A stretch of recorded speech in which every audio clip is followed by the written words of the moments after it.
নিজে বাঁচলে বাপের নাম, এটা কেন বলে? নিজে বাপলে বাসের নাম মানে নিজে বাপলে বাসের নাম মানে নিজে বাপলে বাসের নাম মানে নিজে কর্মজীবী মানে নিজে পেট ভরার পর তারপর যদি অন্য দেয়। সারা বিশ্বের ভিতরে আমি এমন সামান্য কথা বলেছি, মানুষ কি আর মানুষ জন্মের সার্থকতা কতটুকু এই সম্পর্কে আমি ব্যাখ্যা করেছি। কারণ আমেরিকা না লিজের 180 কেজি যদি ব্যাগের ওজন হয় তার লিজে বহন করে, ঠিক আছে। বারে গুমামা যায় প্রেসিডেন্ট লিজের গাড়ি লিজে পরিষ্কার করেও সেটা প্র্যাকটিক্যাল করেছে, শ্রমের মর্যাদা দিয়ে আমরা সেটা দিচ্ছি না। এই কারণে আমরা পিছিয়ে আছি।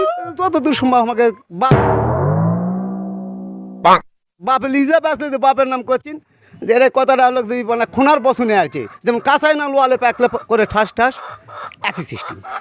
এই জন্যে লিজে বাঁচলে মানে লিজে আগে ব্যস্ত হবে, তারপরে অন্য কেউ চেষ্টা করবে, কিন্তু এটা না। কিন্তু আসলে বাস্তব হলো লিজের পরিবারের ভিতর দেখবে কে কী করে খাচ্ছে।